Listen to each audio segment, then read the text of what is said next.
Alors, est-ce qu'avant qu'on reprenne le TD, vous avez des questions sur ce qu'on a fait la semaine dernière ou quelque chose, comme ça? Non? Bon. Donc je vous rappelle, la semaine dernière, on avait commencé le TD sur la programmation dynamique. Donc la programmation dynamique, si vous vous rappelez, l'idée, c'est qu'on découpe, en sous-problèmes, mais en plus, on se rappelle les réponses aux sous-problèmes qu'on a trouvés. Comme ça, on n'est pas obligé de refaire tous les calculs à chaque fois.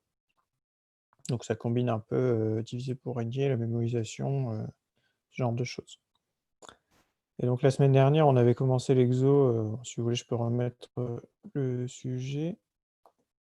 Voilà, où, on avait un tableau, bidimensionnel, carré et dont les cases étaient, de 2 couleurs, 0 et 1.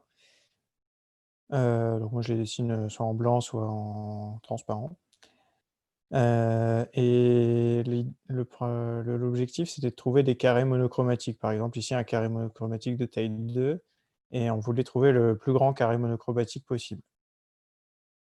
Bon, et donc ce qu'on avait dit, c'est qu'on allait faire, de la programmation dynamique et on allait remplir un tableau U, qui allait contenir, la taille, du plus grand, carré monochromatique dans le coin en bas à gauche et en la position IJ. Donc, pour U de IJ, c'est la taille du plus grand carré monochromatique dans le coin en bas à gauche en position IJ. Donc par exemple, pour ce 2 qui est là, on regardait tous les carrés comme ça, dans le coin inférieur gauche et en position, 1, 2 et on regarde, lesquels sont monochromatiques et on met la largeur du plus gros en cette position. Donc ici, celui-là est monochromatique, celui-là aussi, les suivants ne le sont pas et donc on avait mis un 2. OK?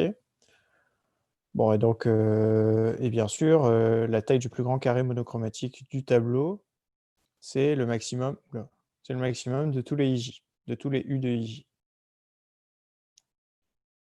Et donc ce qu'on avait fait la semaine dernière, c'est que, on s'était rendu compte que U de NI et U de IN, ça valait toujours 1, parce qu'il y avait qu'un seul carré dans le coin en bas à gauche, et sur le bord, ici ou ici.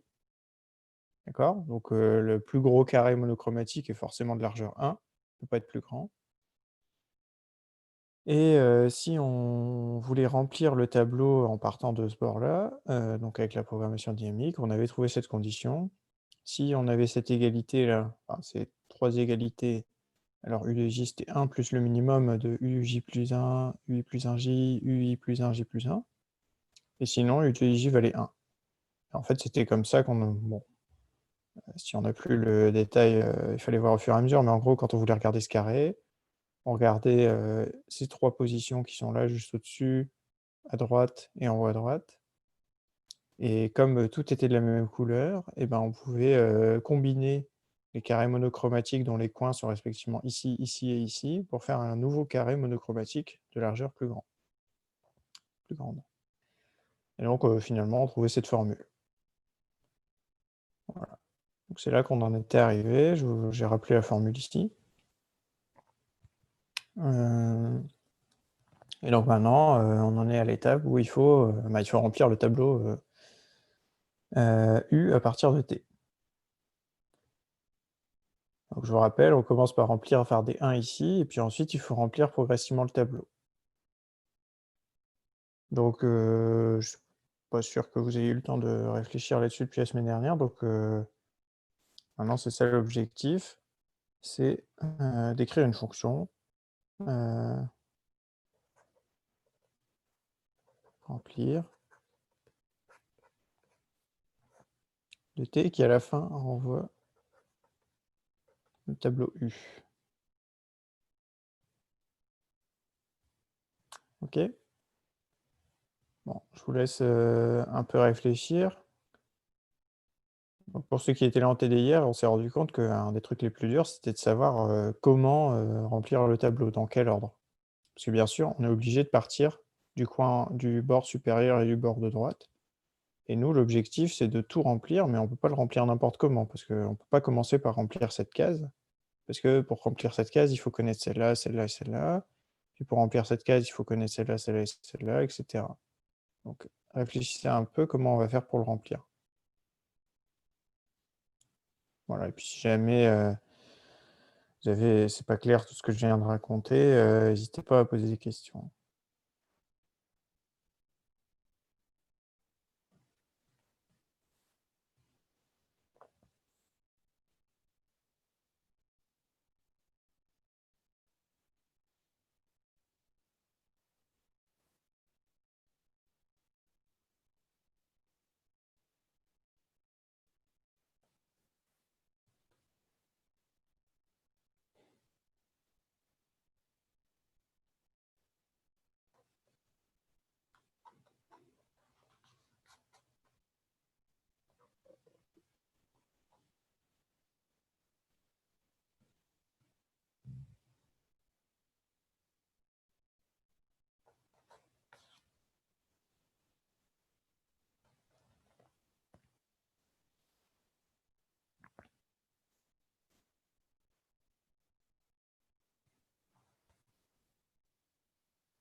Ça va, tout le monde a bien compris ce qu'il faut faire? Allez, on va recommencer à faire des petits sondages.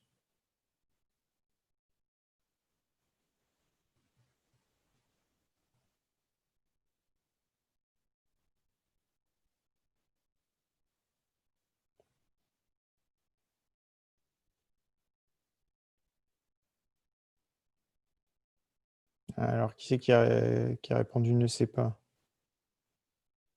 Qu'est-ce qui va pas? Dites-moi.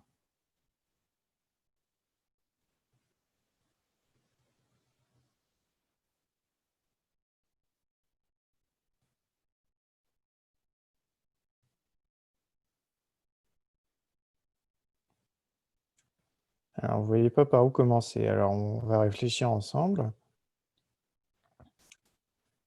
Donc, déjà, il faut renvoyer à la fin un tableau U. Donc, la première chose à faire, c'est de le créer. Donc, on va ouais, vous pouvez poser une question aussi?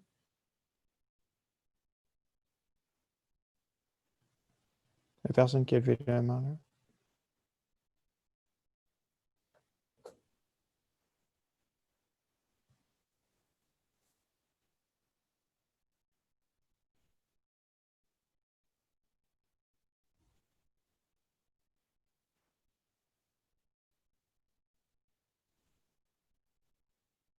Heu, bon,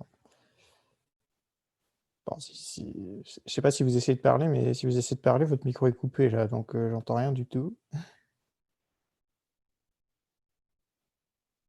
Bon, bon, je vais continuer et puis,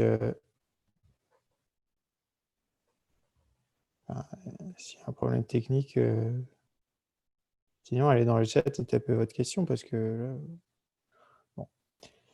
Bon, donc la première chose à faire, c'est de faire la longueur de T. On va appeler ça n.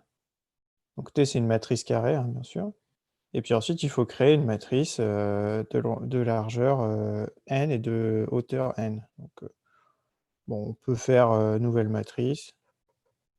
Voilà, j'ai du pseudocode, hein, j'écris ça comme je veux. En Python, il faudrait faire, différemment. De taille n. Bon, très bien. Et ensuite, il faut remplir ce tableau. Et donc pour le remplir, ce qu'on a dit, c'est qu'il fallait commencer par remplir, le bord haut, le bord de droite, et puis après remplir progressivement comme ça. Donc qu'est-ce qu'il faut commencer par faire?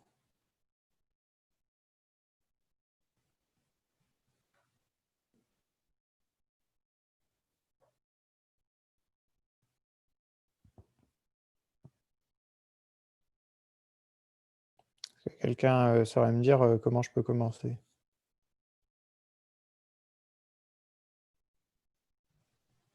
Il faudrait mettre des 1 dans la dernière ligne et d'un colonne de la matrice, de Voilà. U. Ouais, donc ça, on peut faire comment?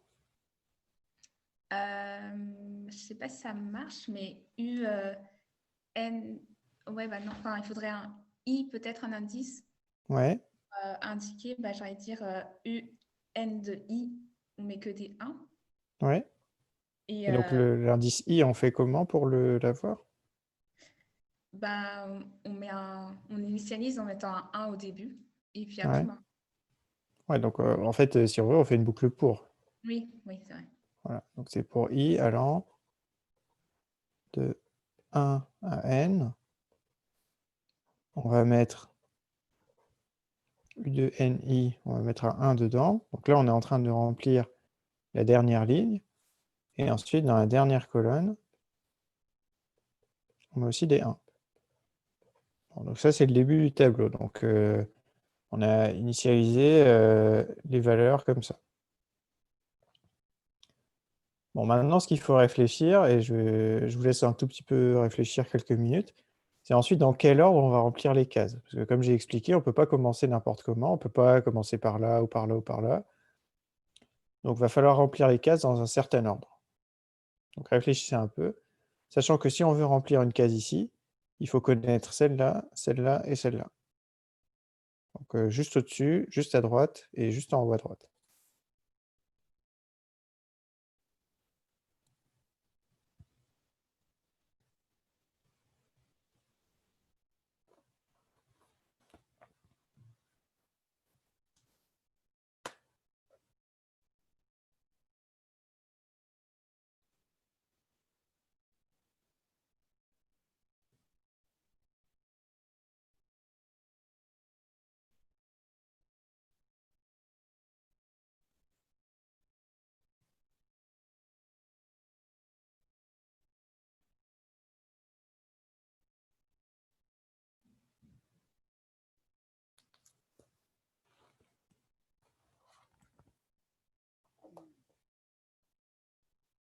Alors, est-ce que quelqu'un a une idée dans quel ordre on va pouvoir les remplir?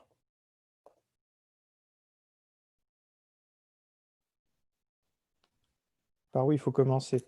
Quelle case on sait remplir si on connaît juste les On 2? peut commencer par, UN-1, N-1 Ouais, et après et on descend, soit on descend sur la colonne, soit on descend sur la enfin, soit on va vers la gauche sur la ligne, N-1. voilà, donc on peut faire comme ça et puis dans le chat, il y a quelqu'un qui a aussi donné une réponse similaire. On peut faire en gros, on va commencer cette case, on sait la remplir. Mais c'est tout, c'est la seule qu'on sait remplir pour le moment et puis ensuite on peut faire, donc dans le chat, proposé, ligne par ligne, de droite à gauche. Donc on va remplir cette ligne, mais en la remplissant de droite à gauche. Parce que quand on a ça, la seule qu'on sait remplir, c'est celle-là. Bon et puis maintenant on a le choix, soit on fait la ligne par ligne et on remplit comme ça, mais on serait aussi capable de remplir celle-là. Donc après c'est un choix, soit on fait ligne par ligne et de droite à gauche, soit on fait colonne par colonne de haut en bas. Mais en sachant que les lignes, il faut partir de l'avant-dernière, heu, puis l'avant-avant-dernière et cetera jusqu'à arriver à la première. OK, donc essayez de rédiger un algorithme qui, ferait par exemple, qui remplit ligne par ligne, en partant de l'avant-dernière, donc la n-1, en remontant et sur chaque ligne, qui va partir de l'avant-dernière case et qui va remonter.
Alors, qu'est-ce que vous pourriez proposer pour remplir dans cet ordre-là? Comment on pourrait faire?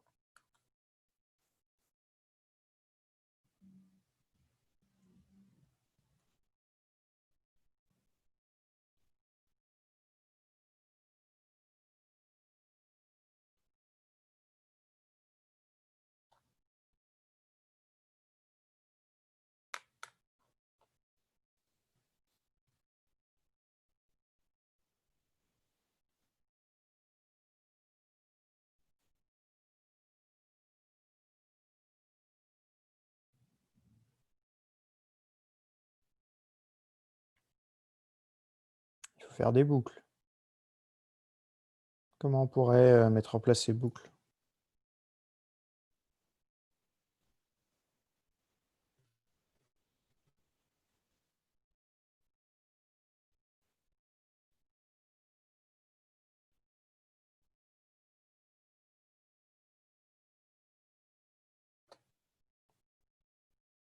Alors je vous dis juste comment on fait pour les indices I et J. Ensuite, ce qu'il y aura dans la boucle, on s'en occupera après, hein. C'est juste les indices I et J, comment on va faire pour faire I et J qui parcourent, par exemple, l'avant-dernière ligne de droite à gauche, puis l'avant-avant-dernière, etc., jusqu'à la première.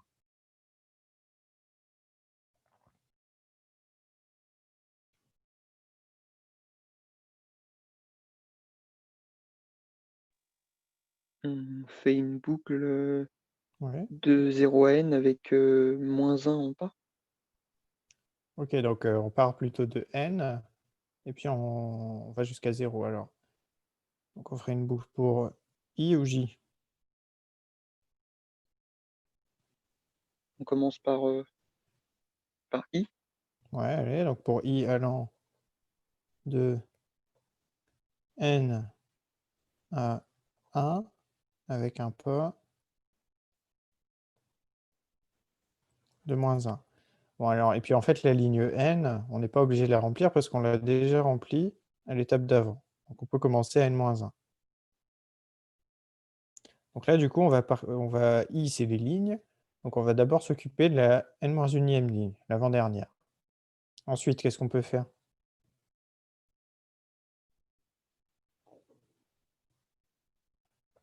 Maintenant il faut faire le J. Comment on va le parcourir le J?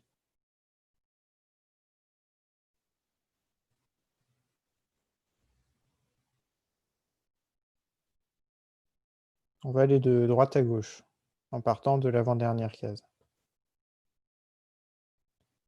Ouais, il y a quelqu'un qui a dit dans le chat, effectivement, c'est pareil.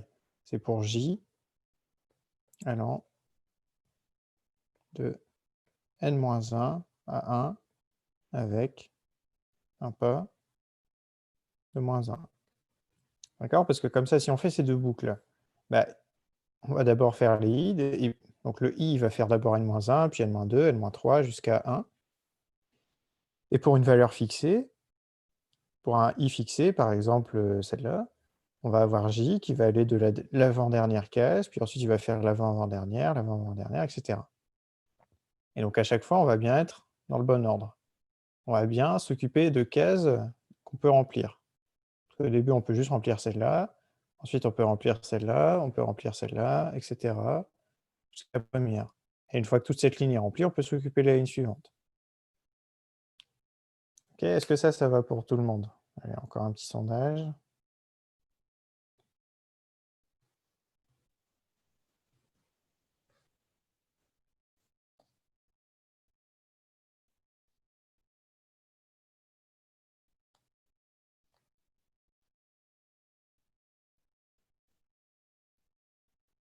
OK, bon.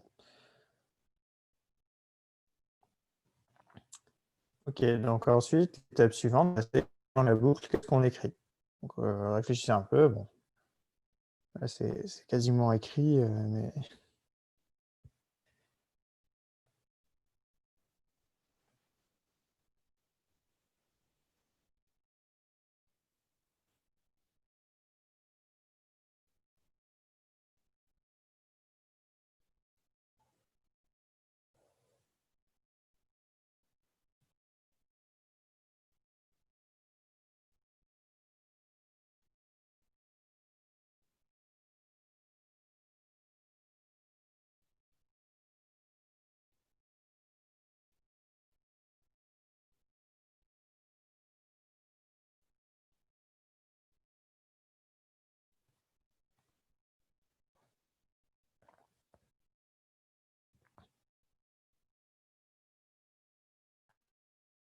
Alors, qu'est-ce qu'il faut écrire dans cette boucle?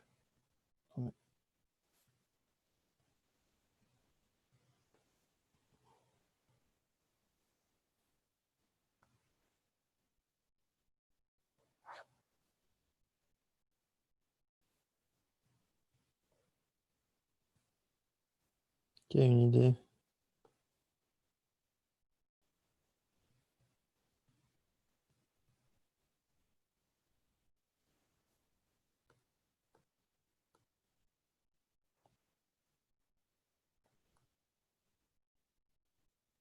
Comment on fait pour calculer U de IJ? Ah, alors. Voilà, bah oui, il faut écrire les conditions indiquées dans le rappel, hein, qui sont ici. Bon, en fait, il suffit de recopier ce que j'ai écrit là en réalité, hein.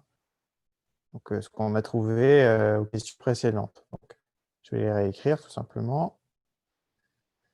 Donc, si T de IJ égale T de I plus 1 J égale T de IJ plus 1 égale T de I plus 1 J plus 1, alors, et ben dans U de IJ, on met 1 plus le minimum entre U de I J plus 1, U de I plus 1 J et U de I plus 1 J plus 1.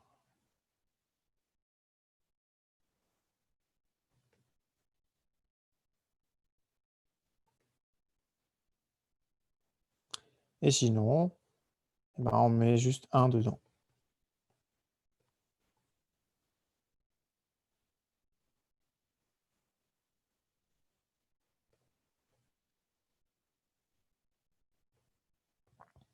Ok, et puis à la fin, bah, il suffit de renvoyer U.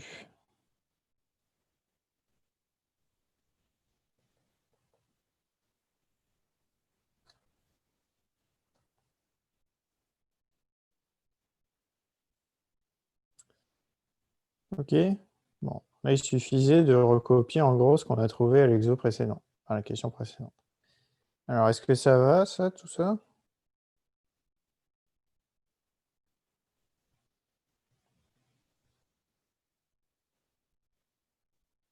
Alors, voilà.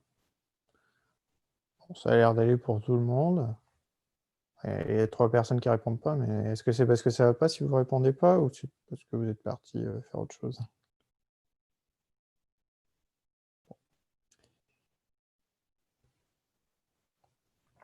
Ok. Bon, alors du coup, on a notre algorithme là, très bien. On pense qu'il marche. Maintenant, il faut démontrer qu'il est correct. Sachant qu'on a montré à la question précédente que ce qui est écrit dans le rappel, là, c'est vrai, hein. Ce truc-là, c'est vrai. Ça, on l'a démontré. Donc maintenant, il faut montrer que cet algorithme est correct. Alors, évidemment, là, on fait des boucles. Donc, la manière de montrer que c'est correct, ça va être avec des invariants de boucle. Donc, réfléchissez un peu, quels peuvent être les différents invariants de boucle. Alors, je vous aide, hein, les boucles, il y en a 3. Il y en a une là et une là. Donc, des invariants, il faudra en écrire 3.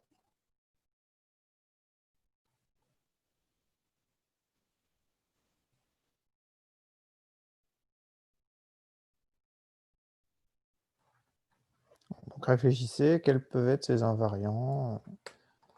Si jamais vous êtes bloqué, n'hésitez pas à me le dire. Et puis, on va corriger d'ici quelques minutes.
Alors, le premier, c'est le plus facile, celui-là. Qu'est-ce qu'on pourrait faire comme invariant de boucle?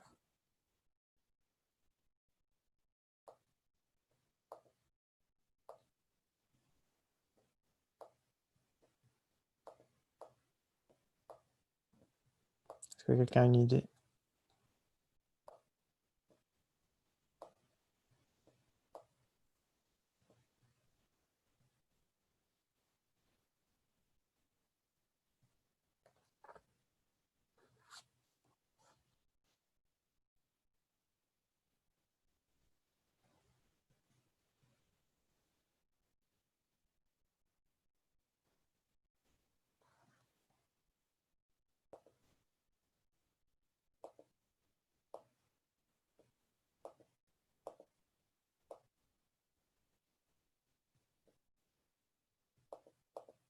Alors, pour cette première boucle, qu'est-ce qu'on fait à chaque étape?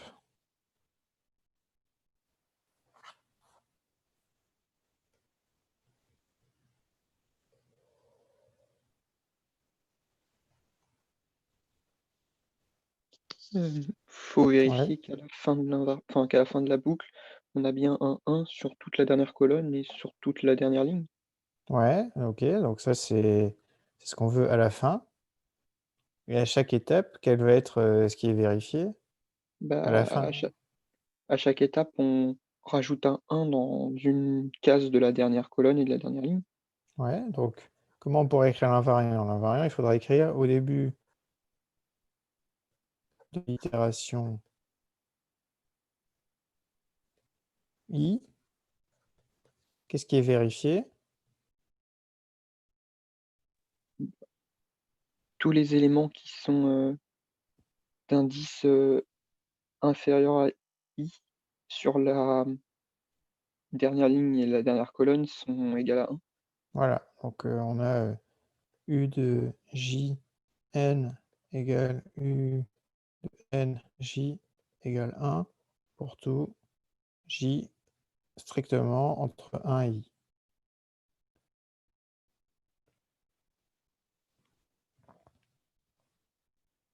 Ok, c'est comme ça qu'on pourrait rédiger un variant de boucle. Bon, ensuite, montrer qu'il est vérifié à chaque étape, c'est facile, hein. L'initialisation, triviale, parce que quand au début de l'itération 1, il n'y a rien à vérifier, parce qu'il n'y a aucun j compris entre 1 et 1 strictement. Et puis ensuite, si on suppose que c'est vrai, bah, dans la boucle, tout ce qu'on fait, c'est rajouter un 1 à la nouvelle position. Donc on rajoute un 1 là et un 1 là, ensuite un 1 là et un là, et puis voilà. Ok, ça va? Bon, maintenant réfléchissez aux invariants de boucle qui sont ici. Et donc je vous rappelle, hein, on avait vu ça au début du semestre. Là, on a deux boucles imbriquées, donc il va y avoir deux invariants de boucle. Un premier qui va parler de i et un deuxième qui va parler de j. Et comme la boucle j est à l'intérieur de la boucle i, l'invariant de boucle pour j, il va dépendre de la valeur de i. Ok. Essayez de rédiger un truc de ce style-là. Au début de l'itération i, on a un tel machin qui est vrai. Et pour le démontrer, cet invariant de boucle, on va servir d'un autre invariant de boucle qui va parler de j.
Alors, qu'est-ce qui est vrai au début de l'itération i? Est-ce que quelqu'un voit?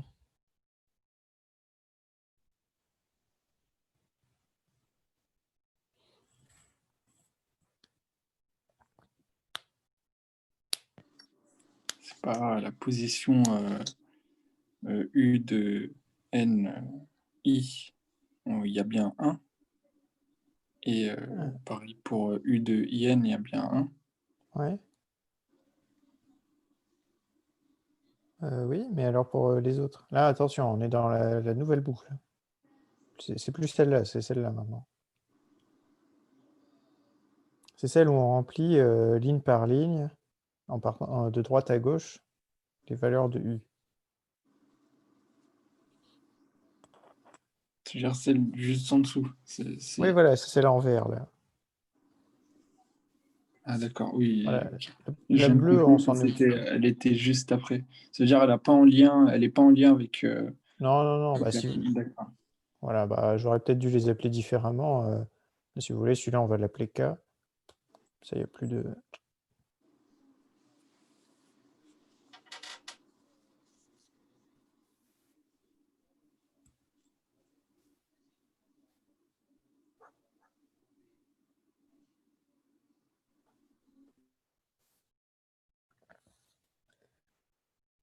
Bon.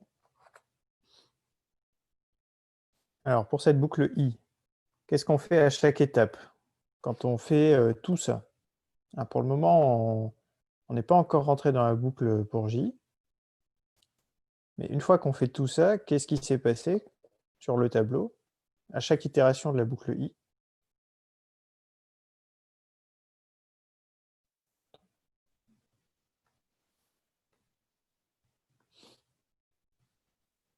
On a rempli la ligne I-1.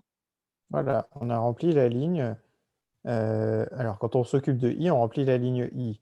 Donc, au début de l'itération I, effectivement, juste avant, on ne s'est pas occupé de I-1, mais de I plus 1, parce qu'on va en descendant. Donc, à chaque fois qu'on fait une étape I, on remplit la ligne I. Donc, juste avant de remplir le I, qu'est-ce qu'on a fait? Qu'est-ce qui est déjà rempli?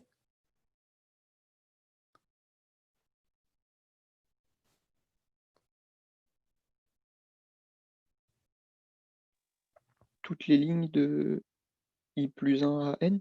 Voilà. Quand on s'est occupé de la ligne I, imaginons I est là, bah, on s'est occupé de toutes celles qui sont au-dessus. Donc, au début de l'itération I, les lignes I plus 1 jusqu'à N contiennent les bonnes valeurs de U, on va dire ça comme ça.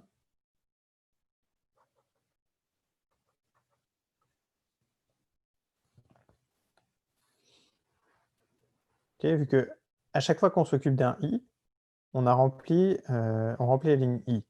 Donc pour la première itération, on remplit la ligne N, en fait N-1, mais la ligne N, on l'a remplie au cran d'avant. Donc la première itération N-1, on remplit la ligne N-1. Donc au début de l'itération N-2, on aura les lignes N et N-1 qui sont bonnes. Ensuite, au début de l'itération N-3, on a rempli N-2 juste avant, et les autres étaient déjà bonnes, donc la ligne jusqu'à N-2 seront bonnes. Et ensuite, en descendant, comme ça, on finit par remplir toutes les lignes. Bon. Et du coup, pour faire cette hérédité, là, on a l'initialisation où on se sert de ce qu'on a fait juste avant, la boucle bleue, là, avec les cas, en disant que la dernière ligne est déjà remplie quand on rentre dans cette boucle. Et ensuite, pour l'hérédité, pour dire que si... pour l'hérédité, qu'est-ce qu'il faut faire? Il faut dire que si tout ça c'est bien rempli, alors on remplit bien la ligne suivante au cran d'après.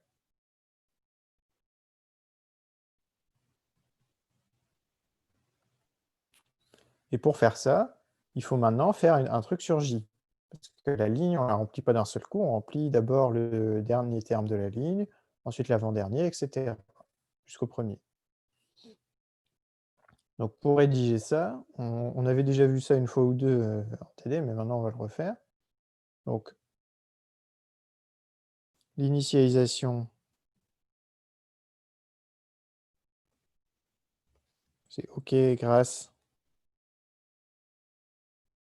à la boucle bleue. Et puis l'hérédité, supposons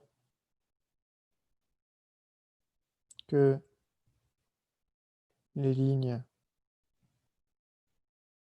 i plus 1, blablabla, sont n sont bien remplies.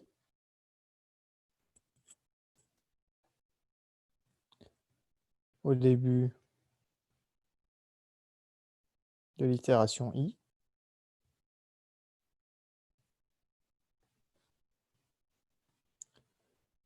Et montrons qu'à la fin, la ligne i est bien remplie aussi.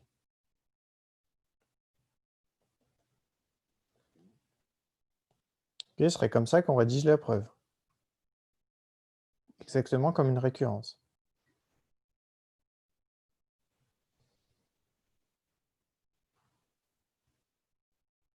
Est-ce que ça va tout ça pour tout le monde? Bon, ça fait un petit moment qu'on n'avait pas fait d'invariant de boucle, alors c'est bien de revoir ça un peu.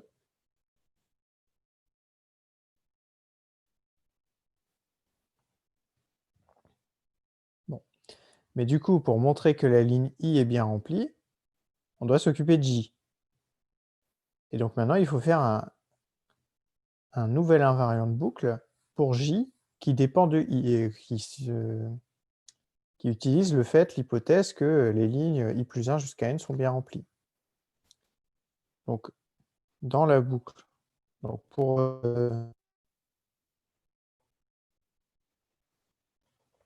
une itération i fixée, au début de l'itération j,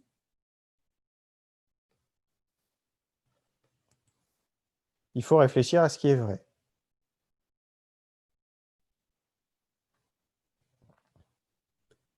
Ok? Vous voyez le principe?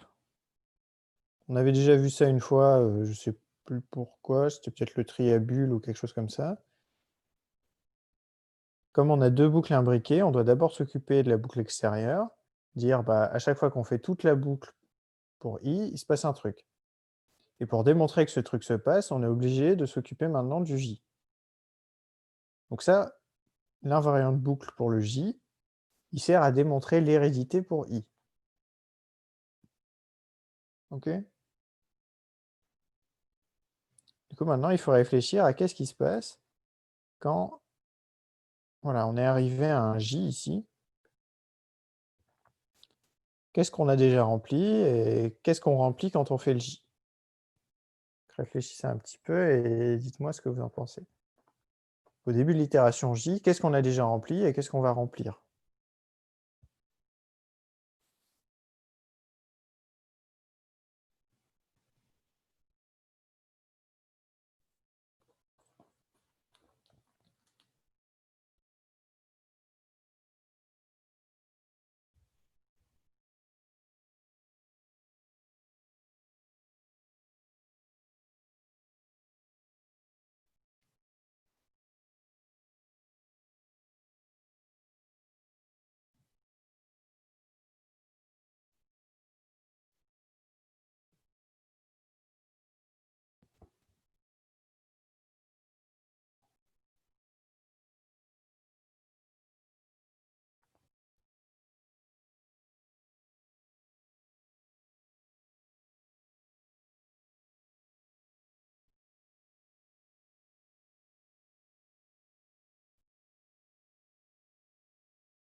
Alors, est-ce que quelqu'un voit?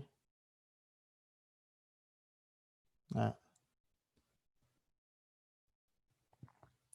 Voilà. On a rempli, donc effectivement, hein, c'est ça qui est vrai, c'est qu'on a rempli les lignes à partir de i+1 jusqu'à n. Et en plus de ça, on a rempli les cases ij+1, ij+2, jusqu'à jusqu'à in. OK? Vu qu'on parcourt de la droite vers la gauche, on a déjà rempli tout ce qui est à droite, et à l'itération j, on remplit là où on est arrivé. OK? Donc on pourrait rédiger ça comme ça. Au début de l'itération j, alors, il faut voir comment on rédige, mais on n'est pas forcément obligé de dire que les lignes i+1 jusqu'à n sont bien remplies si on l'écrit ce truc-là dans la preuve. Vous voyez? On est en train de prouver que ça c'est vrai, donc j'ai écrit: «Supposons que les lignes i+1 jusqu'à n sont bien remplies». Donc j'ai pas besoin de le resupposer dans l'itération dans l'invariante boucle pour j. Donc tout ce qu'on peut dire, c'est au début de l'itération j, les cases u de j+1 i jusqu'à u de n i sont bien remplies.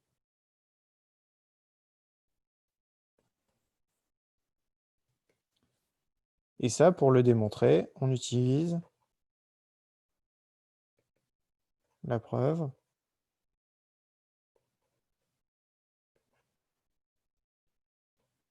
de la question, c'était la question 4, où on avait démontré la relation sur u de ij.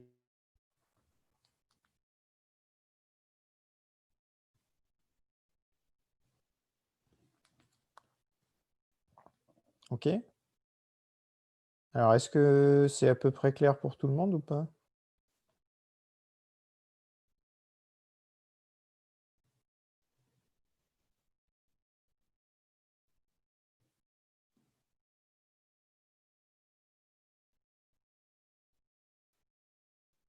Bon, OK, bon, ça a l'air d'être clair pour tout le monde.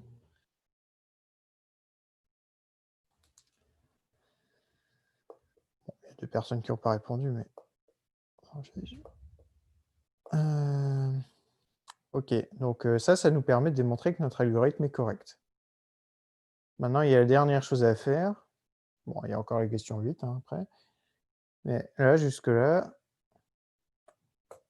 bon, je sais pas, il y a une erreur dans l'énoncé, hein, à chaque fois c'est U.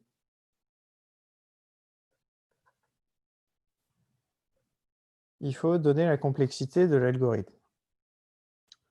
Donc allez-y, calculez-moi la complexité de cet algorithme.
Bon, et au cas où, peut-être j'aurais dû le dire, hein, que c'est pas clair, ce qu'il faut compter, c'est les opérations arithmétiques et les comparaisons. Et encore une fois, on ne va pas compter les comparaisons pour les indices du tableau. On pourrait, mais ce qui est important, c'est de c'est de compter les comparaisons entre les valeurs du tableau plutôt que les indices.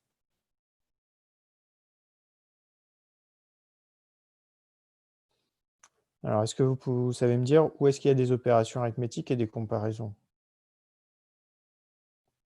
Si vous voulez, vous pouvez annoter. Ouais, j'ai activé les annotations. S'il y a quelqu'un qui voudrait m'entourer les endroits où il y a des comparaisons et des opérations arithmétiques.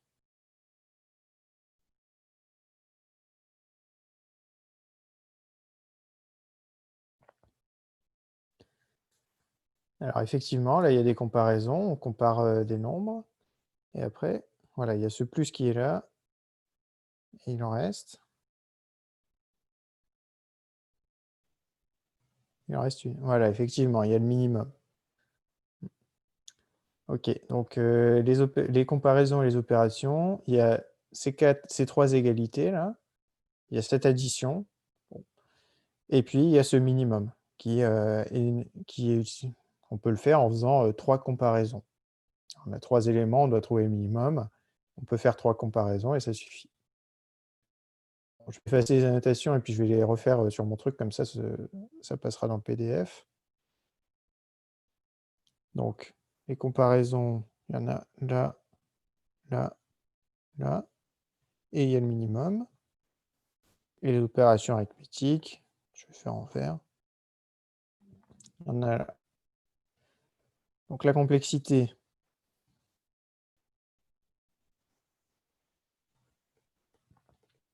Bah, ces opérations, pour chaque valeur de ij, il y en a 1, 2, 3, 4 comparaisons et une opération arithmétique. Donc pour chaque valeur de ij, il y a 4 plus 1 égale 5 opérations. On va compter les comparaisons et les opérations arithmétiques pareil, hein. On sait que c'est pas tout à fait vrai, mais bon, peu importe.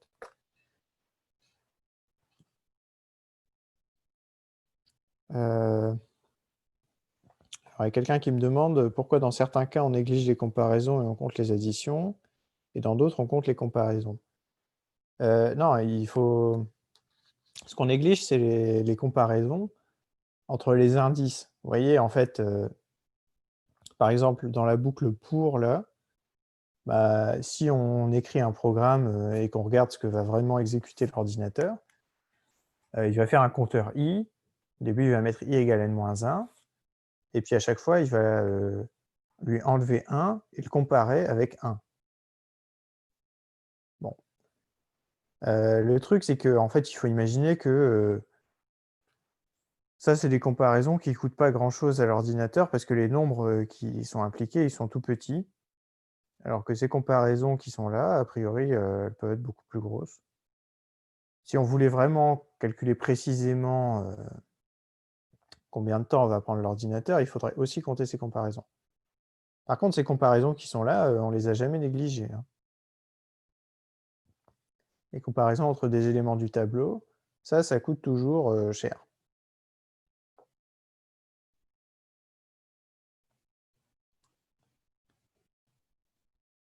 OK, ça va?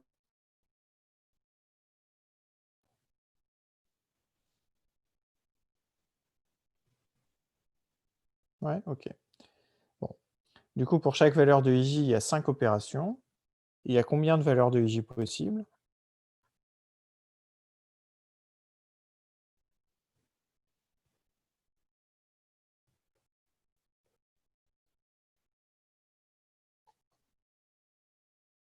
C'est facile, ça dépend de rien, c'est un nombre fixé. À combien?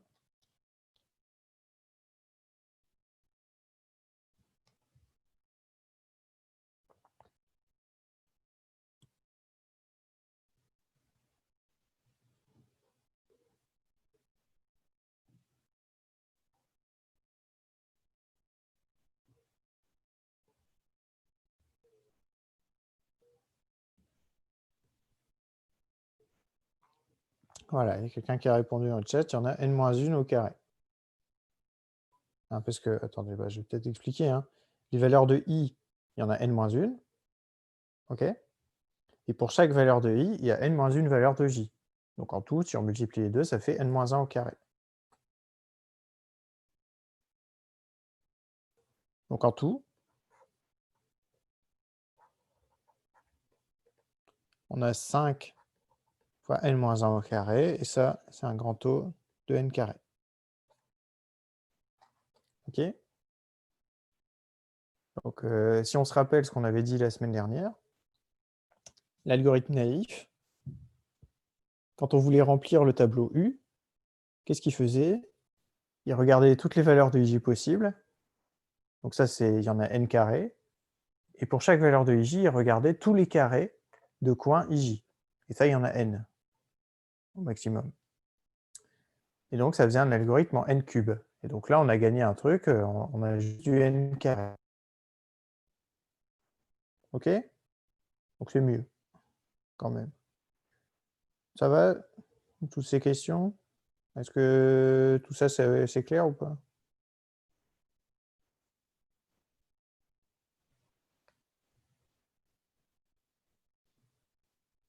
OK, bah super. Bon, on passe à la dernière question. Attendez. Hop. Voilà, écrire un algorithme qui prend en entrée un tableau T et retourne la largeur du plus grand carré monochromatique de T. Et vous pouvez réutiliser la fonction remplir, donc la fonction qu'on vient d'écrire, hein, remplir de T, qui vous sort le tableau U. Celle-là, vous pouvez la réutiliser dans votre algorithme. Donc maintenant, il faut écrire une fonction.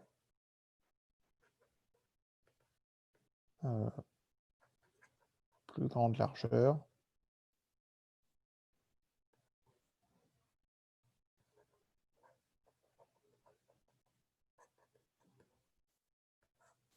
Bon, c'est pas très compliqué, hein, mais allez-y.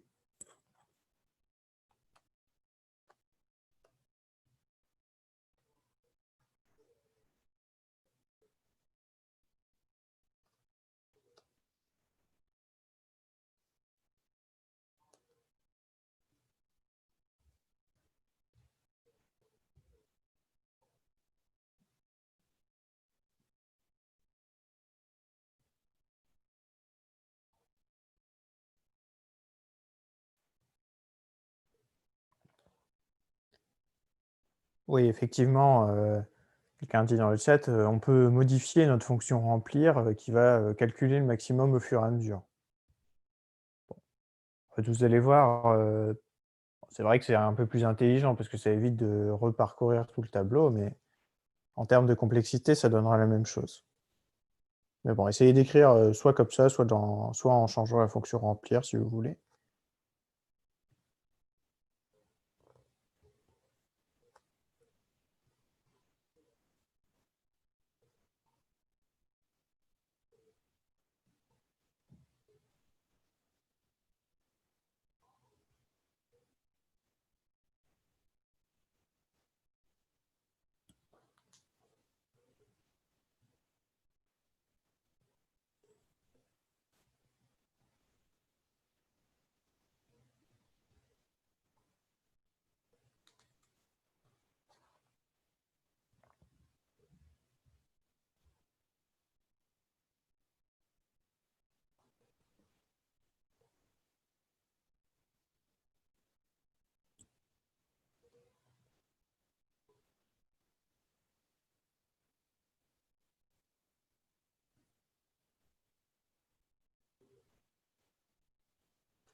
Bon, alors, est-ce que quelqu'un saurait me dire à l'oral ce qu'il faut faire du coup?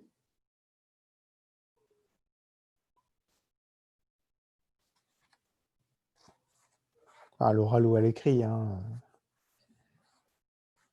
Je veux dire, sans écrire l'algorithme en entier, juste m'expliquer comme ça.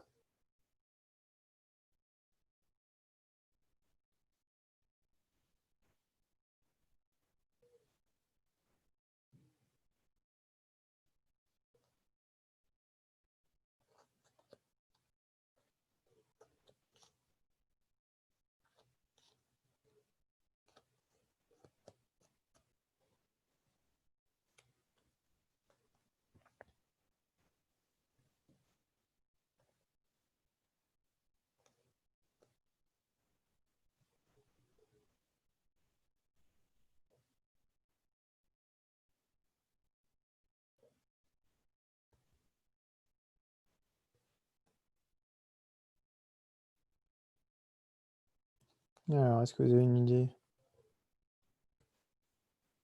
Alors, voilà, tout simplement, hein, on génère U avec la fonction remplir. C'est quelqu'un qui écrit ça dans le chat, hein, et ensuite on renvoie son max. Bon. Donc la première chose à faire, effectivement, bon, bah, tout simplement, dans U, on met remplir de T. Et ensuite, il faut trouver le max de T. Pardon, pas de T, de U, bien sûr. Bon, et ça, comment on va faire? Parce que T, c'est pas juste un tableau, c'est une matrice. Comment on fait pour trouver le plus grand élément de la matrice?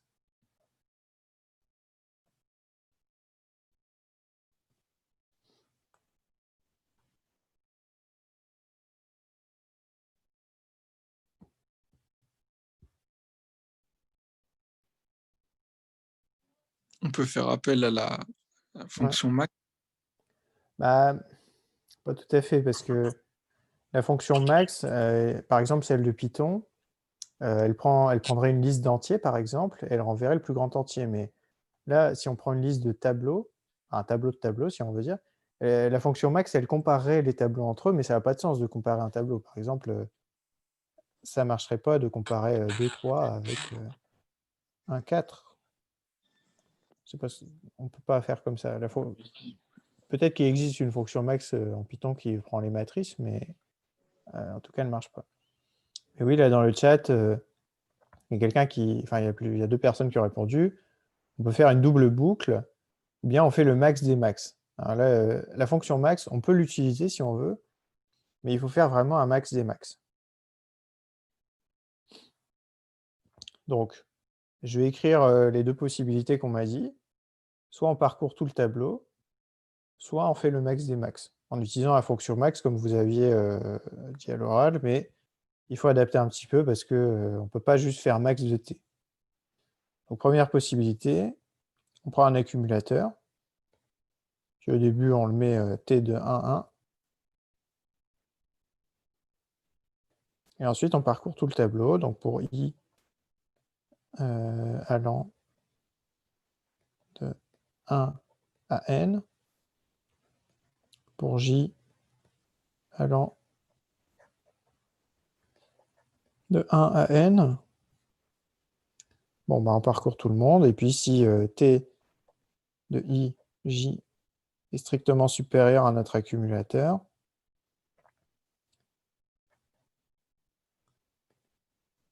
alors bah, notre accumulateur, on met t de ij dedans. Et à la fin, on renvoie notre accumulateur, qui va contenir du coup le plus grand élément. Donc exactement comme on aurait implémenté une fonction max en Python, mais qui là parcourt 2 indices. Alors maintenant, si on veut utiliser la fonction max, ce qu'on peut faire, en fait, je vais juste changer la deuxième partie. Le début, c'est pareil.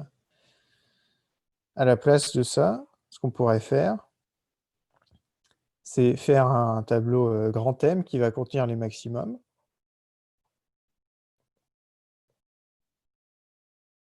Ah, attendez, il y a une question. La double boucle est mieux pour la mémoire que le max des max, et les deux ont la même complexité au final. Oui, bon, effectivement, ça évite de créer un nouveau tableau, donc on gagne un peu en mémoire, mais après ce nouveau tableau, il est seulement de taille n. Oui, bon, après ça, c'est des... Il faut faire des compromis, parce qu'effectivement, ça, on gagne de la place en mémoire, on n'en gagne pas des masses, Et puis c'est plus simple d'écrire ça. Bon. Vous pouvez comparer. Après, effectivement, là, on a plus de place en mémoire. Bon, alors là, du coup, on fait pour i allant de 1 à n. Et dans m de i, on va mettre le max de t de i, la ième ligne. Et à la fin, on renvoie le max de m. Donc le max des max. Donc là, effectivement, il y a un compromis à faire. Enfin, il faut arbitrer, quoi. Ce qui est à gauche, ça évite de créer ce tableau de taille n. Donc on gagne de la place en mémoire. Ce qui est à droite, je trouve que c'est un peu plus clair. Vous voyez, on fait le max, puis on refait le max. C'est à vous de voir.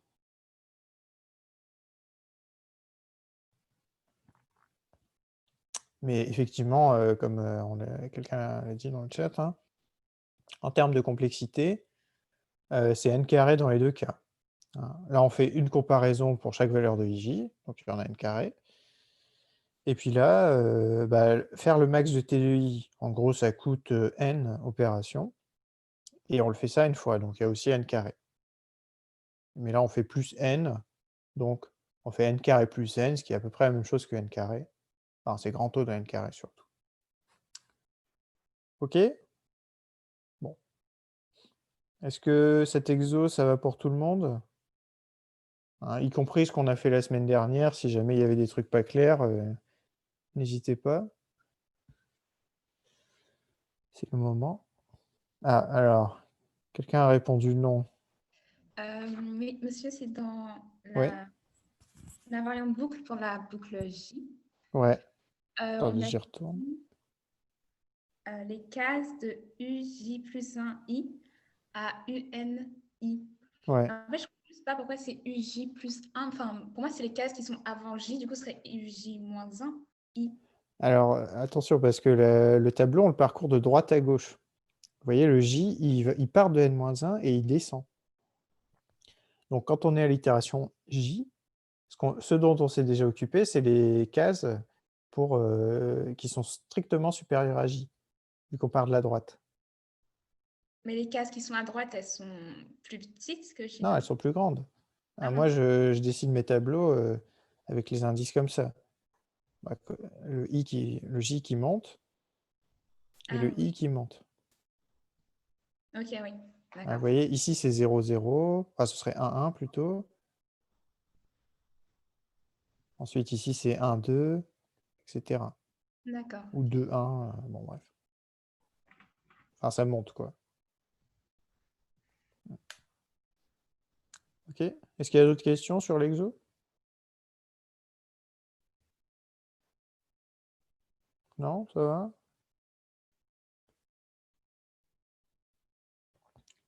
Bon, ces TD en ligne, je vous conseille à chaque fois de les reprendre chez vous, hein, parce que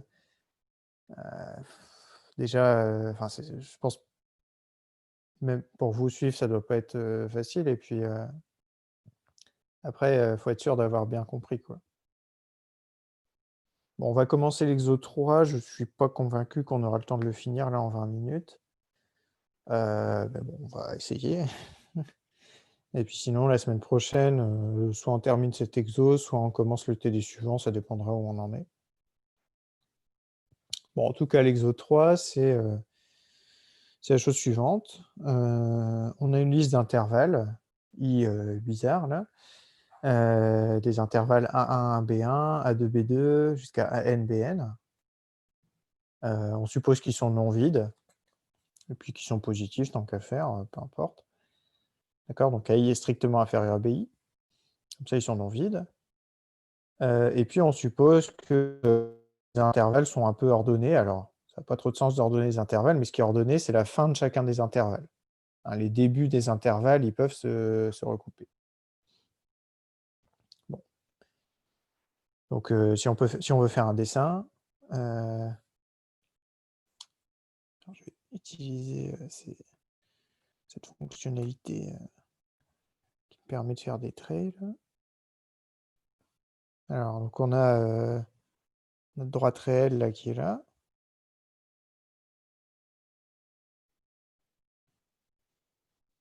Non, ça va pas, attendez. On a la droite réelle qui est ici. Et puis on va avoir plusieurs intervalles. Alors imaginons, je vais en faire 3. On a un premier intervalle A1, B1.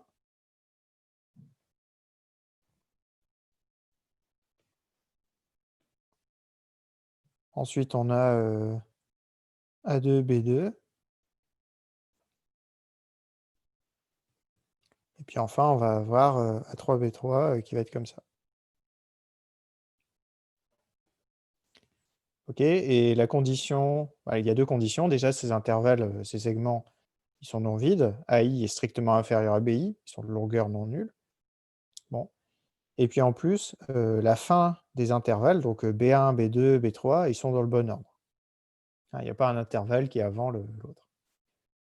Et ce qu'on cherche à construire, c'est un sous-ensemble des indices de 1 à n, tel que les intervalles sont disjoints. Vous voyez, AIBJ intersecté avec AJBJ est vide. Donc, par exemple, les listes possibles, on pourrait prendre juste le 1, ou juste le 2, ou juste le 3. On pourrait prendre 1 et 3, ou 2 et 3, mais on ne peut pas prendre 1 et 2 en même temps, parce qu'ils s'intersectent.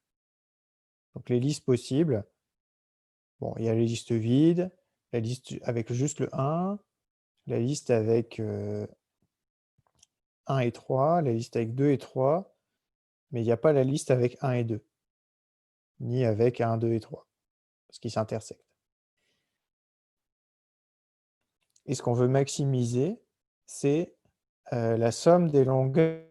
Vous voyez, par exemple, imaginons, je ne sais pas, hein, je vais dire au hasard, mais cet intervalle est de longueur 2, celui-là est de longueur 1, et celui-là est de longueur 3. Bah, on veut trouver une liste d'intervalles disjoints qui maximise la somme des longueurs. Donc ici, ce qu'on pourrait prendre, bah, c'est le premier et le troisième. Si on fait ça, ça fait la longueur 5 en tout. Alors que si on prend le deuxième et le troisième, ça fait seulement une longueur 4. Mais on ne peut pas prendre les 3 qui feraient une longueur 6 parce que ces deux-là, ils s'intersectent. OK? Ça va, c'est clair ce truc? L'objectif? Ah, quelqu'un qui répond ne sait pas, est-ce que... Oui, vous pouvez juste réexpliquer, j'ai pas très bien compris l'histoire où vous avez sommé les intervalles. Alors, on a plusieurs intervalles, OK? Il y en a certains qui peuvent se couper et d'autres non. Et nous, on veut trouver une liste d'intervalles parmi les intervalles qu'on s'est donnés qui ne se coupent pas, qui ne s'intersectent pas, et on regarde la somme des longueurs des intervalles dans notre liste. D'accord? Donc la longueur de l'intervalle, c'est BI moins AI.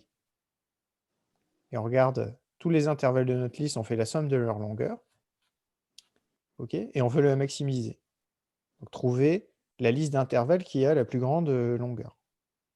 Il faut pas qu'ils s'intersectent. Voilà, il ne faut pas qu'ils s'intersectent, 2 à 2. D'accord. Donc ici, par exemple, on peut prendre, il y a plusieurs listes possibles, et la liste qui donne la plus grande longueur, c'est 1, 3. Parce que l'intervalle 1 est de longueur 2, et l'intervalle 3 est de longueur 3, donc en tout, ça fait une longueur 5. Ok. Mais on n'a pas le droit de prendre la liste 1, 2, 3, parce que les intervalles 1 et 2 se coupent. Donc on s'interdit de les prendre.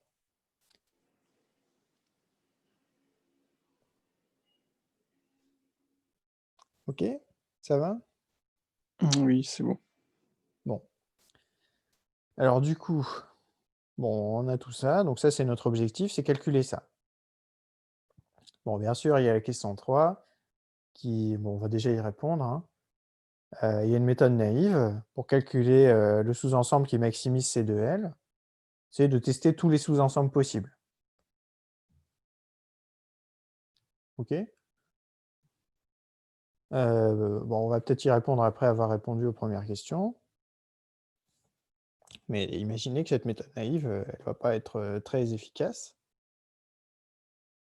Alors, et justement, c'est ce qu'on va essayer de faire là. On va essayer de faire la méthode naïve sur l'exemple qui nous est donné ici.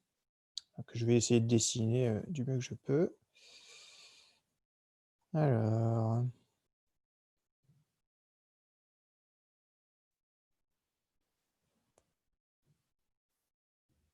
voilà. Donc, ici, on a 0, 1, 2, 3, 4, 5, 6, 7, 8 et 9. Donc l'intervalle I, le premier intervalle, c'est 1, 3. Donc c'est tout ça. Ça, c'est l'intervalle 1. L'intervalle 2, c'est 2, 4. L'intervalle 3, c'est 1, 5.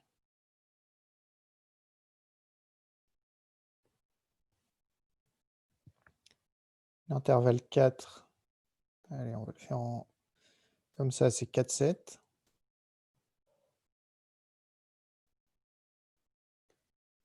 L'intervalle 5, c'est 6, 8.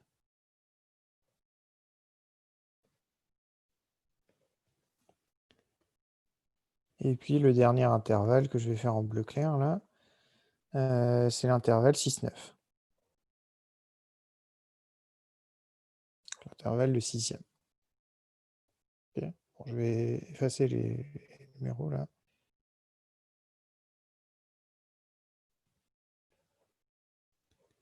Voilà. Alors, la première chose qu'on nous demande de faire, donc on définit C crochet I, donc qui dépend de I, c'est le max des longueurs, donc comment on appelle ça, des longueurs d'intervalle, des sommes des longueurs d'intervalle, mais où on prend que les intervalles jusqu'au ième. Donc, par exemple, si I égale 1, il faut montrer que C de 1, c'est B1 moins 1,1. Qu'est-ce que ça veut dire que C de 1, c'est B1 moins 1,1? B1 moins 1,1, c'est la longueur du premier intervalle. Et donc le fait que C de 1, c'est B de 1 moins 1,1, ça veut juste dire que quand on regarde C de 1, on regarde toutes les listes où il peut n'y avoir que le premier intervalle. Ok, on a I égale 1, donc la seule liste possible, c'est la liste qui contient juste l'élément 1. Et pour cette liste, C de L, c'est la longueur du premier intervalle.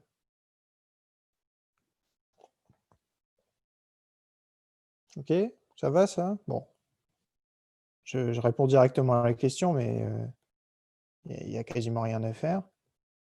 C crochet 1, on regarde le maximum des sommes des longueurs d'intervalle où on est autorisé à prendre que le premier intervalle, vu que L est inclus dans l'ensemble 1. Donc la plus grande longueur possible, c'est quand on prend cet intervalle et il est de longueur B de 1 moins 1. Ok. Bon, maintenant essayons de calculer les valeurs successives de C crochet de I. Alors C crochet 0, je vais commencer et puis vous essayerez de faire la suite. C crochet 0, on prend les listes où il n'y a pas d'intervalle. Donc ça, c'est juste 0. Ensuite, C crochet 1, on s'autorise à prendre que le premier intervalle. Donc le plus long truc qu'on puisse faire, bah, c'est juste cet intervalle. Et de longueur 3 moins 1 qui fait 2. Ensuite, C crochet 2, on s'autorise à prendre que les deux premiers intervalles. OK? Ces deux intervalles se coupent. Donc, on ne peut pas les prendre les deux en même temps. On peut prendre soit l'un ou soit l'autre. On peut prendre que le 1 ou que le 2. Mais on ne peut pas prendre les deux en même temps parce qu'ils s'intersectent. Donc si on prend le 1, la longueur totale qu'on trouve, c'est 2. Si on prend le 2, c'est aussi une longueur 2. Donc dans tous les cas, la longueur maximale qu'on peut obtenir, c'est 2. Après, pour C2,3, je n'ai pas dessiné C2,3, 1, 5. Ah bah oui, c'était celui-là, ça c'est le 3 en fait.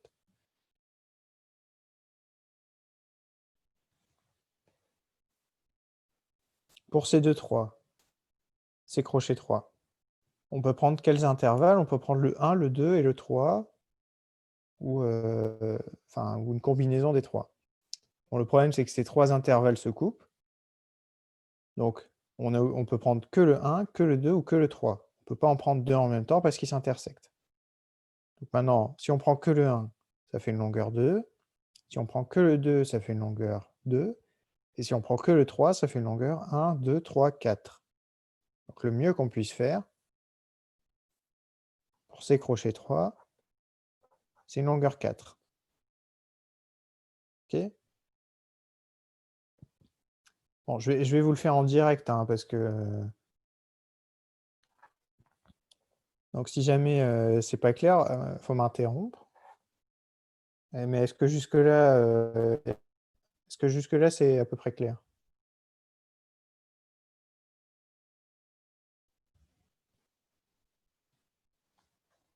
Bon, essayons de faire l'étape suivante et puis je vous laisse faire les 2 dernières. C'est crochet 4. On peut prendre les intervalles 1, 2, 3 ou 4. Bon. On peut prendre 1 et 4 en même temps.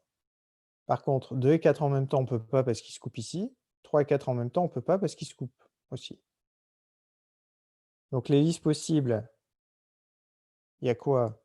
Il y a 1 tout seul, 2 tout seul, 3 tout seul, 4 tout seul, et on peut aussi prendre 1 et 4 en même temps. Et c'est tout, il n'y a pas d'autres listes possibles.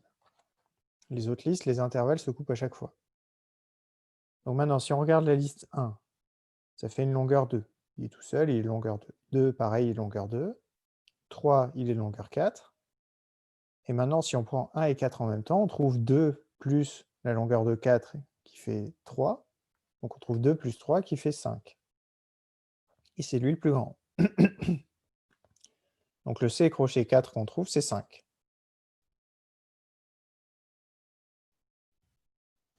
Ça va? Bon, essayez de faire la même chose pour C crochet 5 et C crochet 6. Regardez les listes possibles. Regardez quand est-ce qu'ils se couplent et quelles sont les listes qu'on a le droit de prendre et quelles sont celles qu'on n'a pas le droit de prendre.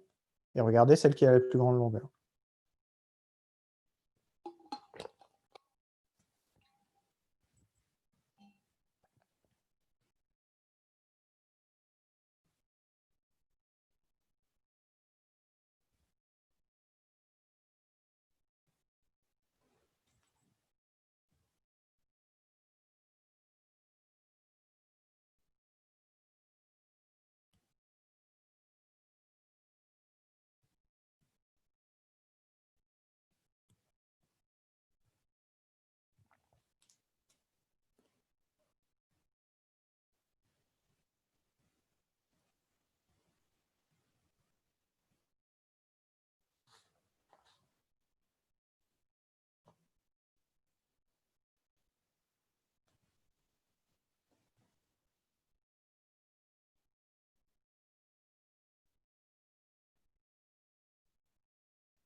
Alors, pour ces crochets 5, quelle liste on peut rajouter? Donc là, il y avait les listes jusqu'à 3, maintenant il y a les listes avec le 4. Des listes avec le 5 qu'on n'a pas déjà listées, il y a lesquelles qui sont possibles?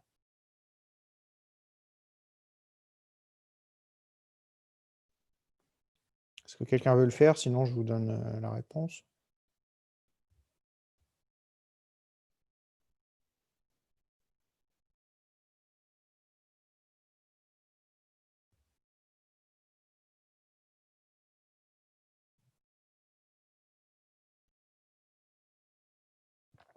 Non? Bon, il faut qu'on avance un petit peu, donc on va y aller. Donc les listes possibles. Ah, bah allez-y. Il y a la liste, du coup, 1,5, voilà, elle a été dit. Ouais, il y a la liste 1, 5. Bon, déjà, il y a la liste 5 tout seul, hein, il ne faut pas l'oublier. Oui. Ça se trouve, ça peut être la plus grande. Il y a aussi la liste 1, 5 qu'on peut rajouter. Alors, il y a quelqu'un qui continue dans le chat. On peut aussi rajouter la liste 2, 5. Et après, est-ce qu'on peut en rajouter d'autres? Il y a aussi 3, 5, effectivement. Et après, est-ce qu'il y en a d'autres? Non, il n'y en a plus, c'est tout. C'est tout. Oui. Voilà, tous les autres coupent le 5. Et on ne peut pas prendre non plus 1 et 2 en même temps, ni 1 et 3 en même temps, ni 2 et 3 en même temps. Donc c'est tout, il n'y a plus d'autres listes. Alors maintenant, quelles sont les longueurs? Alors pour le 1, on avait trouvé 2. Pour celle-là, on avait trouvé 2 aussi. Pour le 3, on a trouvé 4. Pour le 4, on a trouvé 3. Pour celui-là, on a 5. Ensuite, le 5 tout seul, il est longueur 2. Le 1 avec le 5, ça fait 2 plus 2 qui fait une longueur 4. Le 2 avec le 5, ça fait aussi une longueur 4 au total.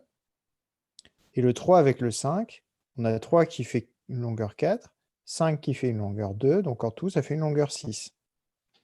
Donc c'est de 5 qui fait 6. Bon, et ensuite le 6, qui on peut rajouter comme liste. En fait, c'est quasiment les mêmes, c'est juste... vous voyez, on ne peut pas mettre le 6. 1, 6. Voilà, on peut rajouter un 6. Après, 2, 6. 2, 6. Et après, 3, 6. 3, 6. Et 6 lui-même, du coup. Et voilà, et 6 tout seul. Bon. Et du coup, 6 tout seul, il est longueur 3. 1 avec 6, ça fait une longueur 5. 2 avec 6, ça fait aussi une longueur 5. Et 3 avec 6, ça fait une longueur 7. Donc finalement, le mieux qu'on puisse faire, c'est 7 pour la liste 3, 6. Bon. Vous voyez, là, on a un peu fait l'algorithme naïf. La méthode naïve, bah, c'est quoi? C'est on regarde tous les sous-ensembles possibles. OK. Parmi ces sous-ensembles, on regarde lesquels sont acceptables, c'est-à-dire lesquels où les intervalles ne se coupent pas entre eux. D'accord? Et une fois qu'on a trouvé ces listes acceptables, on calcule leur longueur. Bon, alors ça, réfléchissez, c'est quoi la complexité de ça, de toutes ces étapes? Il y a combien de sous-ensembles possibles en tout?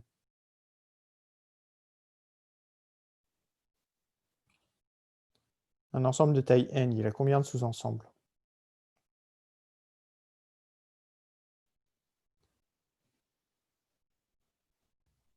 Ça, vous devez le savoir, hein.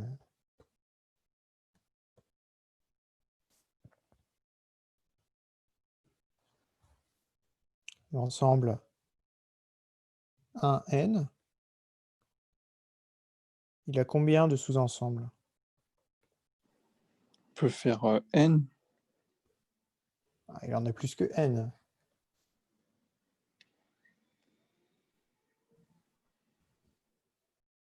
Non, c'est pas la factorielle. Il y a 2 personnes qui m'ont dit ça. C'est pas n carré non plus.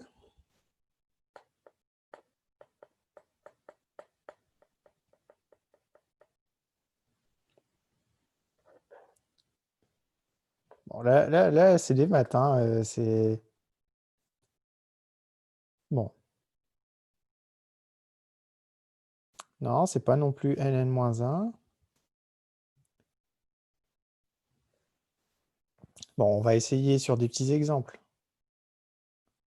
Non, c'est pas non plus nn plus 1 sur 2.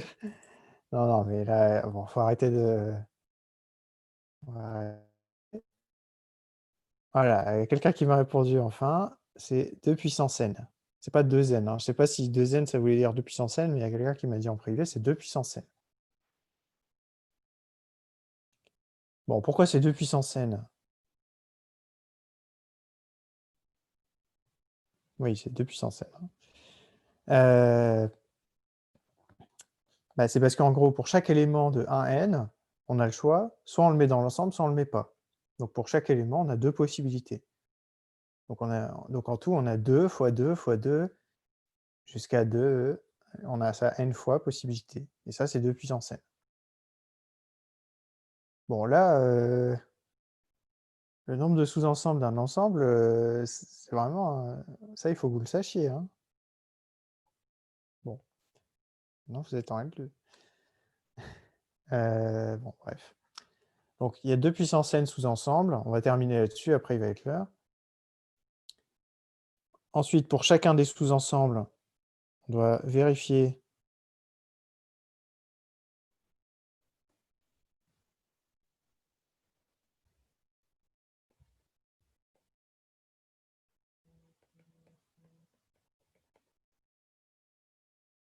s'il est acceptable, donc je veux dire par là que les intervalles ne se coupent pas. Bon, du coup, la condition, c'est pour toutes les paires d'intervalles. Donc, si j'ai un sous-ensemble L inclus dans un N avec, disons, I éléments, combien de paires? Bon, je ne vais pas dire I, disons K éléments.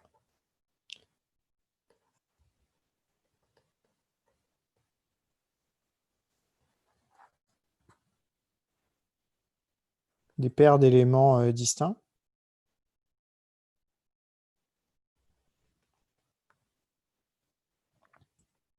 Bon, même des paires IJ avec I strictement inférieur à J, on va dire.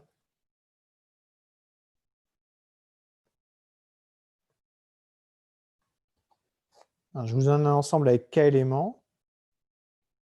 Combien il y a de paires I strictement inférieur à J dans cet ensemble?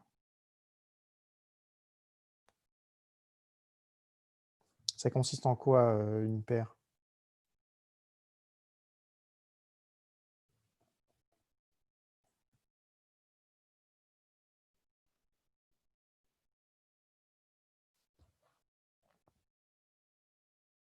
Voilà, c'est un ensemble à 2 éléments. Il y a combien d'ensembles à 2 éléments dans un ensemble à K éléments? 2 parmi K, exactement. On a 2 parmi K. Ce qui donne K, K-1 sur 2. Donc il faut faire K fois K-1 sur 2, test.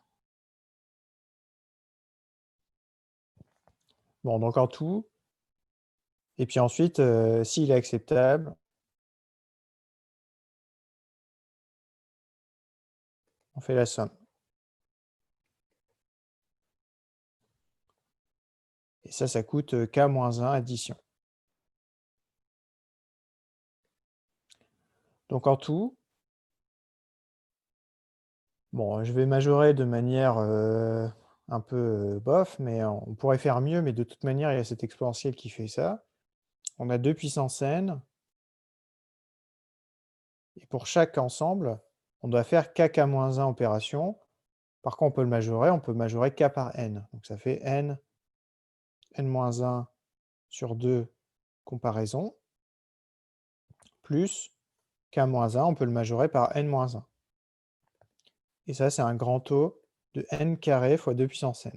Donc c'est assez horrible. OK? Là, on s'en est pas rendu compte parce que n, c'était juste 6, donc ça allait encore. Mais en fait, ça monte très, très, très vite, cet algorithme naïf. Donc ce qu'on va essayer de faire la semaine prochaine, vous essayez de lire la suite du TD. Bon, je ne vous demande pas de le faire parce que vous avez déjà un DM. Vous lisez ça un peu rapidement et puis on va essayer de terminer ça la semaine prochaine. Et puis on commencera après le TD sur les graphes. OK, donc on va trouver un algorithme qui est plus efficace que n carré fois 2 puissance n. OK? Il y a des questions avant qu'on s'arrête? Ou des trucs pas clairs ou non? Comme j'ai dit, du coup, il y a un DM, hein, je vous ai envoyé un mail. Oui, alors, vous avez une question?